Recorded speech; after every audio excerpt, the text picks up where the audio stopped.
ఏపీలో ప్రభుత్వం ఈ విద్యా సంవత్సరానికి సంబంధించి తల్లికి వందనం పథకం నిధులను నిన్న విడుదల చేసింది. దీంతో రాష్ట్ర వ్యాప్తంగా విద్యార్థుల తల్లుల బ్యాంకు ఖాతాల్లో దశల వారీగా నగదు జమ అవుతుంది.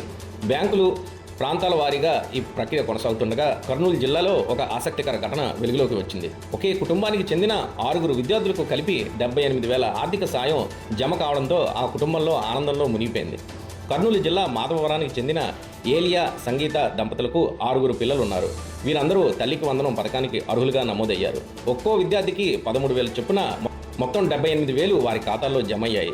ఇదే తరహాలో నెల్లూరు, పల్నాడు, సత్యసాయి జిల్లాలో 5 పిల్లలు ఉన్న కుటుంబాలకు 65,000 చొప్పున డాక్టర్ బిఆర్ అంబేద్కర్ కోనసీమ జిల్లాలో అల్లవరం మండలం గోడి గ్రామంలో 4 పిల్లలు ఉన్న కుటుంబానికి 52,000 జమ అయ్యాయి.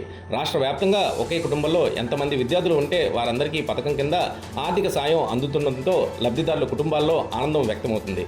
ప్రభుత్వం ఇచ్చిన హామీ మేరకు నిధులు విడుదల చేయడంతో తల్లిదండ్రులు సంతృప్తి వ్యక్తం చేస్తున్నారు. నిధుల జమ ప్రక్రియ రేపటి వరకు కొనసాగుతుండగా అప్పటికీ డబ్బులు అందని వారు స్థానిక సచివాలయాన్ని సంప్రదించి వివరాలు పరిశీలించుకోవాలని ప్రభుత్వం సూచించింది. తల్లికి వందనం పథకానికి ధన్యవాదాలు. మేమందరం 6 పిల్లలం. మా అందరికి తల్లికి వందనం డబ్బులు ఒక్కొక్కరికి 13,000 చొప్పున 78,000 మా ఖాతాల్లోకి జమ అయ్యాయి. తల్లికి వందనం డబ్బులు వేసినందుకు కూటమి ప్రభుత్వానికి ధన్యవాదాలు. నాకు మొత్తం 7 పిల్లలు, 6 పిల్లలకి తల్లికి వందనం కింద 78,000 రూపాయలు మా అకౌంట్ లో జమ చేయబడ్డాయి. వైసీపీ ప్రభుత్వంలో వాలంటీర్గా పనిచేశాను. అప్పుడు మాకు ఒక అమ్మాయికే డబ్బులు వచ్చాయి. వైసీపీ వాలంటీరింగ్ కాబట్టి టీడీపీకి ఓటు కూడా వేయలేదు. పార్టీలకు అతీతంగా మా పిల్లలందరికీ 6 తల్లికి వందనం డబ్బులు వేసినందుకు చంద్రబాబు నాయుడు గారికి, పవన్ కళ్యాణ్ గారికి, నారా లోకేష్ గారికి, మా బెమ్మారెడ్డి అన్న గారికి ధన్యవాదాలు.